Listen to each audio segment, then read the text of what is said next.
இந்தியாவில் பரவி இருக்கு. அதனுடைய பரப்பளவு பார்த்தோம் அப்படின்னா 1.3 லட்சம் சதுர கிலோமீட்டர் அல்லது 1.5 மில்லியன் சதுர கிலோமீட்டர் அப்படின்னு சொல்லியிருக்காங்க. இதனுடைய எல்லைகள் பார்த்தோம் அப்படின்னா பாகிஸ்தான், ஆப்கானிஸ்தான், இந்தியாவினுடைய வடமேற்கு பகுதிகள், இந்த 3 பகுதிகளுமே வந்து சிந்து சமவெளி நாகரிகம் பரவி காணப்பட்ட இடங்கள் அப்படின்னு சொல்லியிருப்பாங்க. மேற்கு பகுதியினுடைய எல்லையா என்ன இருக்குது அப்படின்னா பாகிஸ்தானுக்கும் ஈரானுக்கும் இடையில் இருக்கக்கூடிய சட்கா ஜெண்டர் டோர் குடியிருப்பு தான் அதனுடைய எல்லையா இருக்குது மேற்கு பகுதியில். வடக்கு பகுதியில் பார்த்தோம் அப்படின்னா ஆப்கானிஸ்தான் நாட்டில் இருக்கக்கூடிய ஷார்ட் கை தான் அதனுடைய எல்லையா இருக்கு. கிழக்கு பகுதியில் ஆலம்கீர்பூர், உத்தரப்பிரதேச மாநிலத்தக்கூடிய ஆலம்கீர்பூர் தான் வந்துன்னா கிழக்கு வந்துட்டு எல்லையா இருக்குன்னு சொல்லியிருப்பாங்க. நம்ம தெற்கு பகுதியில் தைமதாபாத், மகாராஷ்டிரா மாநிலத்தில் இருக்கக்கூடிய தைமதாபாத் தான் வந்து அதனுடைய தெற்கு எல்லையா இருக்கு. இதுதான் சிந்து சமவெளி நாகரிகத்தினுடைய எல்லைகள் அப்படின்னு சொல்லியிருக்காங்க. பிரிக்கிறோம். ஒன்று என்னன்னா மேற்கு பகுதி. மேற்கு பகுதி ஒன்றுனா உயரமான பகுதின்னு சொல்லியிருப்பாங்க. இன்னொரு பகுதி வந்துட்டு கிழக்கு பகுதி, தாழ்வான பகுதின்னு சொல்லுவாங்க. அந்த மேற்கு பகுதி அல்லது உயரமான பகுதி வந்துட்டு என்னன்னா கோட்டைகள் வந்துட்டு அங்கே தான் கட்டியிருப்பாங்க. கோட்டை பகுதி அங்கே தான் இருந்திருக்கு. இந்த கோட்டைகள் வந்துட்டு யார் அதிகமாக பயன்படுத்தியிருக்காங்கன்னா வணிகர்கள் மற்றும் நிர்வாகிகள் தான் வந்துட்டு அதிகமாக பயன்படுத்தியிருக்காங்கன்னு சொல்லியிருப்பாங்க. கிழக்கு பகுதி தான் நம்ம தாழ்வான பகுதின்னு சொல்லியிருக்கோம். கிராமங்கள், பெரும்பாலான மக்கள் வந்துட்டு வசித்த இடம் வந்து என்னன்னா இந்த கிழக்கு பகுதின்னு சொல்லியிருப்பாங்க. அளவில் ரொம்ப பெருசாக இருந்தது இந்த கிழக்கு பகுதி தான் அப்படின்னு சொல்லியிருக்காங்க. நகரங்கள் வந்துட்டு இந்த சிந்து சமவெளி நாகரிகத்தில் நகரங்கள் நிறைய இருந்திருக்கு. ஆனால் மிக பெரியதுன்னு கேட்டால் ஒரு 6 நகரங்கள் வந்துட்டு பெரியதுன்னு சொல்லியிருப்பாங்க. கிராமங்கள் 200க்கும் மேற்பட்ட கிராமங்கள் வந்துட்டு இருந்திருக்கு. வெண்கலத்தால் செய்யப்பட்ட பொருட்களை பயன்படுத்தியதுனால சிந்து சமவெளி நாகரிகத்தை வந்துட்டு வெண்கல காலம் அல்லது வெண்கல பொருட்கள் பயன்படுத்திய காலம் அப்படின்னு சொல்லிட்டு சொல்லுவாங்க. மெஹர்கர் அப்படிங்கிற பேசு இதனுடைய காலம் கிமு 7000. இது வந்துட்டு பாகிஸ்தான் மாநிலம் பலுச்சிஸ்தானத்தில் இருக்கக்கூடிய போலன் ஆற்று பள்ளத்தாக்கில் பரவி இருக்கிற பகுதி தான் மெஹர்கர் அப்படின்னு சொல்லுவாங்க. இதில் வந்துட்டு புதிய கற்கால மக்கள் வந்துட்டு வாழ்ந்திருக்காங்க. இது வந்துட்டு சிந்துவெளி நாகரிகத்தின் முன்னோடின்னு சொல்லுவாங்க. ஏன் அப்படின்னா வேளாண்மை, கால்நடை வளர்ப்பு இந்த மாதிரி விஷயங்கள்லாம் வந்துட்டு அப்போவே வந்துட்டு உருவாகி இருக்குன்னு சொல்லியிருப்பாங்க. அதுக்கு முன்னாடி வந்துட்டு மக்கள் வந்துட்டு நாடோடிகளாக வாழ்ந்துட்டு இருந்திருப்பாங்க. அதனால வந்துட்டு வேளாண்மை, கால்நடை வளர்ப்பு இந்த மாதிரி விஷயங்கள் ஸ்டார்ட் ஆனது எப்போ அப்படின்னா இந்த மெஹர்கர் பிளேஸ்லேயே உருவானதுனால தான் சிந்துவெளி நாகரிகத்தின் முன்னோடி அப்படிங்கிறது மெஹர்கர் அப்படின்னு சொல்லியிருப்பாங்க. முன்னோடி அப்படிங்கிறத பற்றி பார்க்க போகிறோம். சிந்து சமவெளி நாகரிகத்தினுடைய முன்னோடி எதுன்னு கேட்டால் மெஹர்கர் அப்படிங்கிற பிளேஸ் சொல்லுவாங்க. இதனுடைய காலகட்டம் கிமு 7000 சொல்லியிருப்பாங்க. இது வந்துட்டு எங்கே பரவிது அப்படின்னா பாகிஸ்தான் மாநிலம் பலுச்சிஸ்தானத்தில் இருக்கக்கூடிய போலன் ஆற்று பள்ளத்தாக்கு அப்படிங்கிற பகுதியில் தான் இந்த மெஹர்கர் அப்படிங்கிற பிளேஸ் வந்துட்டு இருக்குது. ஏன் வந்துட்டு இது வந்துட்டு சிந்து சமவெளி நாகரிகத்தினுடைய முன்னோடி அப்படின்னு சொல்லியிருப்பாங்கன்னா சிந்துவெளி பகுதியில் தான் வந்துட்டு என்னென்னா இந்த வேளாண்மை, கால்நடை வளர்ப்பு இந்த மாதிரியெல்லாம் வந்துட்டு இந்த நகரமயமாக்கல் இதெல்லாம் வந்துட்டு ஒரு நாகரிகமாக நம்ம வந்து டெவலப் ஆனது எப்படின்னா அது சிந்துவெளி பகுதியில் தான். அதுக்கு முன்னாடியே கிமு 7000 இந்த காலப்பகுதியிலேயே வந்துட்டு என்னென்னா இந்த மெஹர்கர் அப்படிங்கிற பிளேஸில் வந்துட்டு வேளாண்மை, கால்நடை வளர்ப்புன்னு சொல்லக்கூடிய இந்த நாகரிக பகுதிக்கு எனக்கு வளர்ந்துடா கட் பண்ணுற ஹரப்பா என்பதன் பொருள் என்னென்னா ஹரப்பா என்பதன் பொருள் புதையுண்ட நகரம் அப்படின்னு சொல்லியிருப்பாங்க. வந்துட்டு சிந்துவெளி நாகரிகத்தை 3 காலகட்டமாக பிரிக்கிறோம். ஃபர்ஸ்ட் தொடக்க கால ஹரப்பா, 2வது முதிர்ச்சி அடைந்த ஹரப்பா, 3வது பிற்கால ஹரப்பா. தொடக்க கால ஹரப்பா வந்துட்டு கிமு 3000 2600 இந்த காலகட்டம் வந்து தொடக்க கால ஹரப்பா. அந்த பகுதிகள் தான் வந்துட்டு அம்ரி, கோட்டிஜி ஆகிய பகுதிகள் வந்து தொடக்க கால ஹரப்பா காலகட்டத்தை சேர்ந்தது. 2வது முதிர்ச்சி அடைந்த ஹரப்பா 2600 1900 தான் வந்துட்டு முதிர்ச்சி அடைந்த ஹரப்பாவுடைய காலகட்டம். இது வந்துட்டு ஹரப்பா, மொகஞ்சதாரோ போன்ற பகுதிகள்லாம் வந்துட்டு முதிர்ச்சி அடைந்த ஹரப்பாவில் தான் வரும். அதிகப்படியான நகர நாகரிகம் முன்னேற்றங்கள் எல்லாமே வந்துட்டு முதிர்ச்சி அடைந்த ஹரப்பா காலகட்டத்தை தான் சேர்ந்தது. கடைசியில் தான் வந்துட்டுனா பிற்கால ஹரப்பா. இது வந்துட்டு அந்த சிந்து சமவெளி நாகரிகம் வந்துட்டு அழிந்ததுன்னு சொல்லுவோம்ல, அப்போ வந்துட்டு இந்த பிற்கால ஹரப்பா அது வந்துட்டு 1900 1700 இந்த காலகட்டத்தில் லோத்தல் வந்துட்டு பிற்கால ஹரப்பா காலகட்டத்தை சேர்ந்ததுன்னு சொல்லியிருப்பாங்க. ஹரப்பா என்பதன் பொருள் புதையுண்ட நகரம். 1856 லாகூர்லேருந்து கராச்சி அல்லது முல்தான் பகுதிக்கு ரயில் பாதை அமைக்கும்போது மண்ணை தோண்டும் போது நிறைய செங்கற்கள் வந்துட்டு கிடைக்குது. அதெல்லாம் அவங்க வந்துட்டு என்னன்னு பெருசாக பொருட்படுத்தாமல் தூக்கி இது போட்டுருவாங்க. இதனால தான் வந்துட்டு ஹரப்பா அழிக்கப்பட்டது அப்படின்னு சொல்லியிருப்பாங்க. ஹரப்பாவை வந்துட்டு ஃபஸ்ட்டு முதல்ல பார்த்துருப்பார் ஒருத்தர். யார் அப்படின்னா சார்லஸ் மேசன் அப்படின்னு சொல்லக்கூடிய ஒரு ஆங்கில படைத்தளபதி. இவர் வந்துட்டு 1826 சார்லஸ் மேசன் அப்படிங்கிறது நான் வந்துட்டு ஹரப்பாவை பார்வையிட்டேன் அப்படின்னு சொல்லிட்டு தன்னுடைய புத்தகத்தில் வந்துட்டு எழுதியிருப்பார். அவ்வளோதான், தன்னுடைய புத்தகத்தில் எழுதுனதோட அவர் சரி. அதுக்கப்புறம் அம்ரி அப்படிங்கிற இடத்துக்கு வந்துட்டு அலெக்சாண்டர் பர்ன்ஸ் அப்படிங்கிறவர் வந்துட்டு 1831 போய் பார்வையிட்டிருப்பார். அலெக்சாண்டர் கன்னிங்ஹாம் அப்படிங்கிற ஒருத்தர் வந்துட்டு என்னன்னா, இவர் வந்துட்டு ஒரு நில அளவையாளர்னு சொல்லுவாங்க. இவர் வந்துட்டு 1861 நம்ம இந்திய தொல்லியல் துறை உருவாகிறதுக்கு மிக முக்கிய காரணமாக இருந்திருப்பார். இந்திய தொல்லியல் துறையினுடைய தலைமையிடம் எங்கே இருக்குது அப்படின்னா டெல்லியில் இருக்குன்னு சொல்லியிருப்பாங்க. இந்திய தொல்லியல் துறை உருவாகி 100 வருஷம் கழிச்சு 1961 தமிழ்நாடு தொல்லியல் துறை வந்துட்டு உருவாக்கி இருக்காங்க. இந்த அலெக்சாண்டர் கன்னிங்ஹாம் வந்துட்டு ஹரப்பாவை அவரும் வந்துட்டு பார்வையிட்டிருப்பார். எந்தெந்த வருஷம்னா 1853, 1856, 1875 இந்த 3 ஆண்டுகள் போயிட்டு ஹரப்பா வந்துட்டு பார்வையிட்டிருப்பார் அலெக்சாண்டர் கன்னிங்ஹாம். அவர் யார் அப்படின்னா சர் ஜான் மார்ஷல் அப்படிங்கிறவர் பொறுப்பேற்பார். அவர் தான் 1920 வந்துட்டு ஹரப்பாவை வந்துட்டு நம்ம வந்துட்டு ஆராய்ச்சி பண்ணலாம் அப்படின்னு சொல்லிட்டு ஹரப்பா ஆராய்ச்சியை ஸ்டார்ட் பண்ணி வைக்கிறவர் யார் அப்படின்னா 1920 சர் ஜான் மார்ஷல் அப்படிங்கிறவர். 1921 வருஷம் ஹரப்பா வந்து கண்டுபிடிச்சிருப்பாங்க. ஹரப்பாங்க ஒரு பகுதி இருக்கு அப்படின்னு கண்டுபிடிச்சது யார் அப்படின்னா ராய் பகதூர் தயாராம் சஹானி அப்படிங்கிறவர் வந்துட்டு கண்டுபிடிச்சிருப்பாரு. 1922 மொகஞ்சதாரோவை கண்டுபிடிச்சவர் யார் அப்படின்னா ஆர்டி பானர்ஜி அப்படிங்கிறவர். 1957 லோத்தல் அப்படிங்கிறது ஒரு துறைமுகம். இந்த லோத்தல் துறைமுகத்தை கண்டுபிடிச்சது யார் அப்படின்னா எஸ்ஆர் ராவ் அப்படிங்கிறவர் தான் வந்துட்டு கண்டுபிடிச்சிருப்பாங்க அப்படின்னு சொல்லியிருப்பாங்க. முறை அல்லது ஐசோடோப் முறை அல்லது டெனட்ரோக்ரோனாலஜி அப்படிங்கிற முறையை வச்சு தான் அதனுடைய காலகட்டத்தை வந்துட்டு நம்ம கணக்கிடுறோம், வயது கணிப்பு அப்படின்னு சொல்லியிருப்பாங்க. அடுத்தது நிலத்தடியை வந்துட்டு வந்துட்டு ஆராய்ச்சி பண்ணுறதுக்காக மேக்னெட்டிக் ஸ்கேனர் அப்படிங்கிற முறையை தான் வந்துட்டு பயன்படுத்தியிருக்காங்கன்னு சொல்லியிருக்காங்க.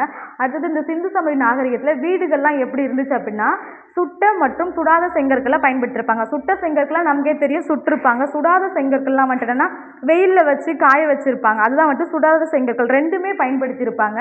மாடிகள் வந்துட்டு இருந்திருக்கு, குளியலறை, ஒரு முற்றம் வச்சு வீடுகள் கட்டியிருப்பாங்க. ஆனால் கழிவுநீர் வடிகால் அமைப்பு இருந்திருக்கும், ஆனால் ஜன்னல் மட்டும் இருந்திருக்காது அப்படின்னு சொல்லியிருப்பாங்க. அதுக்கப்புறம் தெருக்கள் வந்து என்னன்னா சட்டக வடிவமைப்பை கொண்டிருக்கும்.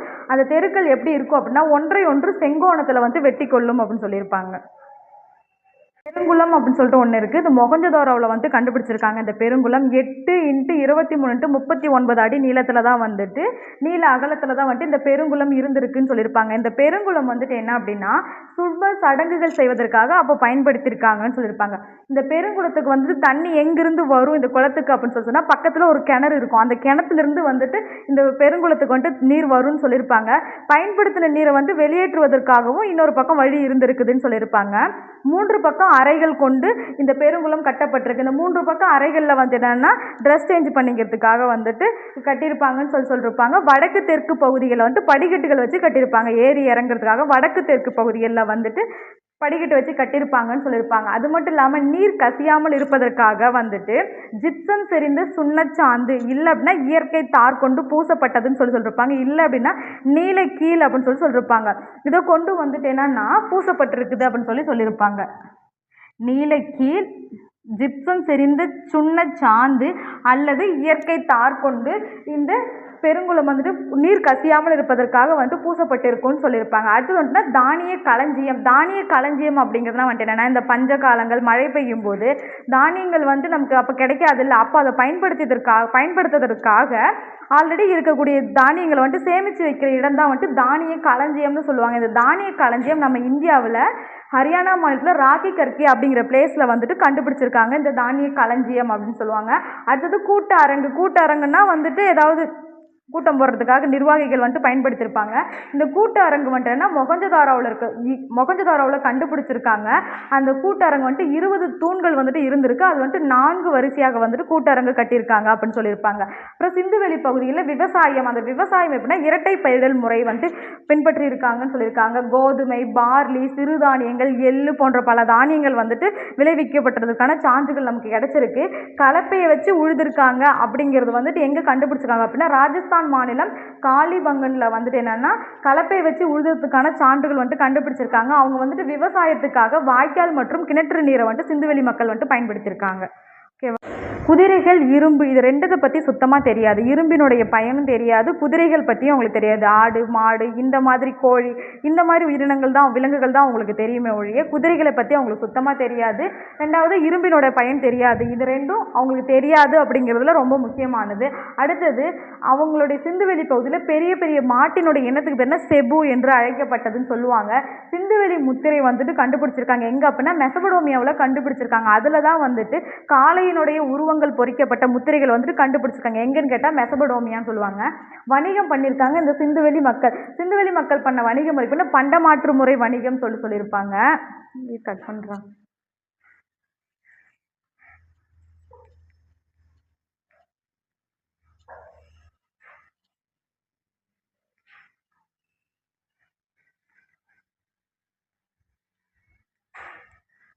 சிந்துவெளி மக்கள் வந்துட்டு என்னென்னா பண்ண வணிகம்னா பண்டமாற்று முறை வணிகம் அப்படின்னு சொல்லியிருப்பாங்க. சிந்துவெளிக்கும் மெசபடோமியாவுக்கு இடையில தான் வந்துட்டு வணிகம் நடந்திருக்கு. தங்கம், செம்பு, கார்னிலியன் இந்த மாதிரி பொருட்கள்லாம் வந்துட்டு வணிகம் பண்ணியிருக்காங்க அப்படின்னு சொல்லியிருப்பாங்க. சிந்துவெளி பகுதிக்கும் மெசபடோமியாவுக்கும் இடையில வணிகம் நடந்துச்சு அப்படின்னு சொல்லிட்டு ஒரு கல்வெட்டு நமக்கு சான்று கிடைச்சிருக்கு. அந்த கல்வெட்டு சான்றுக்கு பேர் என்னன்னா மெசபடோமியா கல்வெட்டு அப்படின்னு சொல்லியிருப்பாங்க. மெசபடோமியா கல்வெட்டில் மெலுக்கா அப்படிங்கிற ஒரு வார்த்தை இருக்குது. அந்த மெலுக்கா அப்படிங்கிற வார்த்தை எந்த பகுதியை குறிக்குது அப்படின்னா நம்ம சிந்து பகுதியை தான் குறிக்குது. அதனால தான் மெசபடோமியாவுக்கும் நம்ம சிந்து பகுதிக்கும் வணிகம் நடந்துச்சு அப்படிங்கிறதுக்கான ஒரு சான்றாக நம்ம எடுத்துக்கிறோம். ஓகேவா? சிந்துவெளி மக்களுடைய அளவீடுகளை பற்றி பார்க்க போகிறோம். அந்த அளவீடுகள் முறை அப்படிங்கிறது இரும முறை அப்படின்னு சொல்லியிருப்பாங்க. 2 வந்துட்டு அதிகமாகிட்டே போகிறது தான் இரும முறைன்னு சொல்லியிருப்பாங்க. 1 2 ஆகும், 2 4 ஆகும், 4 8 ஆகும், 8 16 அது மாதிரி டபுள் ஆகிட்டே போகிறது தான் வந்துட்டு இரும முறைன்னு சொல்லுவாங்க. அவங்களுடைய அளவீடுகள் வந்துட்டு இரும முறை அப்படின்னு சொல்லியிருப்பாங்க. மிகச்சிறிய அளவீடு அந்த எடையில மிகச்சிறிய அளவீடு எவ்வளோன்னு கேட்டால் 13.63 கிராம் எடை தான் வந்துட்டு என்னென்னா சிந்துவெளி பகுதியில் மிகச்சிறிய எடையாக இருந்திருக்குது அப்படின்னு சொல்லியிருப்பாங்க. 1 இன்ச்சுங்கிறது அவங்களுக்கு எவ்வளோ அப்படின்னா 1 இன்ச்சு வந்துட்டு 1.75 சென்டிமீட்டர் தான் வந்துட்டுன்னா 1 இன்ச்சு அளவாக இருந்திருக்கு. குஜராத்தில் தந்தத்தால் செய்த ஒரு அளவுகோல் ஸ்கேல்னு கூட வச்சுக்கலாம். அந்த மாதிரி குஜராத்தில் தந்தத்தால் செய்த ஒரு அளவுகோல் வந்துட்டு கண்டுபிடிச்சிருக்காங்க. அது எவ்வளோ அப்படின்னா 1704 மில்லிமீட்டர். அந்த மில்லிமீட்டர் தான் வந்துட்டு என்னென்னா மிகச்சிறிய அளவீடாக இருந்திருக்குது அப்படின்னு சொல்லியிருப்பாங்க. சுமேரியாவினுடைய மன்னர் யார் அப்படின்னா நாரம்சின். இந்த நாரம்சின் அப்படிங்கிறவர் வந்துட்டு என்ன சொல்லியிருப்பார் அப்படின்னா மெலுக்கா அப்படிங்கிற பிளேஸில் வந்துட்டு நான் வந்துட்டு அணிகலன் வாங்கியிருக்கேன் அப்படின்னு சொல்லியிருப்பாரு. அது மட்டும் இல்லாமல் அவர் இன்னொன்று என்ன சொல்லியிருப்பாங்க அப்படின்னா உங்களுடைய பறவை ஹஜா பறவை ஆகுக அப்படின்னு சொல்லிட்டு இந்த நாரம்சின் அப்படிங்கிறது சொல்லியிருப்பாரு. ஹஜா அப்படிங்கிறனுடைய பொருள் என்னன்னா மயில் அப்படின்னு சொல்லியிருப்பாங்க. அடுத்தது கனிமங்கள். நிறைய பகுதியில் நிறைய கனிமங்கள் வந்துட்டு எடுத்திருக்காங்க. அது வந்துட்டு என்னன்னா சங்கு வந்துட்டு எங்கே கிடைச்சிருந்துருக்குது அப்படின்னா நாகேஸ்வர் மற்றும் பாலக்கோட் அப்படிங்கிற பகுதியில் வந்துட்டு சங்கு கிடைச்சிருக்கு. வைடூரியம் வந்து எங்கே கிடைச்சது அப்படின்னா ஷார்ட்டுகை, ஆப்கானிஸ்தான் இருக்கக்கூடிய ஷார்ட்டுகையில் தான் வைடூரியம் கிடைச்சிருக்குன்னு சொல்லியிருப்பாங்க. கார்னிலியன் அப்படிங்கிறது வந்துட்டு என்னன்னா சிவப்பு நிற மணிக்கற்கள். இது வந்துட்டு மணிக்கற்கள் தான். இந்த கார்னிலியன் வந்துட்டு எங்கே கிடைச்சிருக்கு அப்படின்னா குஜராத் மாநிலத்தில் இருக்கக்கூடிய லோத்தல் அப்படிங்கிற பிளேஸில் தான் வந்துட்டு கார்னிலியன் கிடைச்சிருக்குதுன்னு சொல்லியிருப்பாங்க. கனிமங்களில் வந்துட்டு அடுத்தது வந்துட்டு ஸ்டீடைட் அப்படின்னாலும் நுரைக்கல் அப்படின்னாலும் ஒன்று தான். வந்துட்டு தெற்கு ராஜஸ்தான் பகுதிகளில் வந்துட்டு இந்த ஸ்டீடைட் வந்துட்டு கிடைச்சிருக்குதுன்னு சொல்லியிருப்பாங்க. அது வந்துட்டு தாமிரம் வந்துட்டு ராஜஸ்தான் மற்றும் ஓமன் இந்த 2 பகுதிகளிலையும் தாமிரம் வந்துட்டு கிடைச்சிருக்குன்னு சொல்லியிருப்பாங்க. அடுத்து சிந்துவெளி பகுதியுடைய வழிபாட்டு முறையை பற்றி பார்க்க போகிறோம். அவங்க வந்துட்டு பசுபதி அப்படின்னு சொல்லக்கூடிய கடவுளை வந்துட்டு வழிபட்டிருப்பாங்க. அந்த பசுபதி அப்படிங்கிறது யாரை குறிக்கும் அப்படின்னா சிவனை குறிக்கும் சொல்லுவாங்க. அடுத்தது பெண் அல்லது தாய் தெய்வ வழிபாடும் அவங்க பண்ணியிருப்பாங்க. அவங்க வந்துட்டு மர வழிபாடும் பண்ணியிருப்பாங்க. அந்த மரம் என்ன அப்படின்னா அரச மரத்தை தான் வந்துட்டு வழிபட்டிருப்பாங்க சிந்துவெளி மக்கள்னு சொல்லியிருப்பாங்க. பேய், ஆவி இதை பற்றின நம்பிக்கைகள்லாம் அவங்களுக்கு இருந்திருக்கு. அதுக்காக வந்துட்டு அவங்க தாய்த்து கட்டிருக்காங்க அப்படின்னு சொல்லியிருப்பாங்க. அவங்களுடைய எழுத்து முறை, சிந்துவெளி மக்களுடைய எழுத்து முறையை பற்றி பார்க்க போகிறோம். சிந்துவெளி மக்கள் அவங்க பேசின மொழி என்னன்னா சிந்தி மொழின்னு சொல்லுவாங்க. என்ன மொழி அப்படின்னா சிந்தி மொழின்னு சொல்லுவாங்க.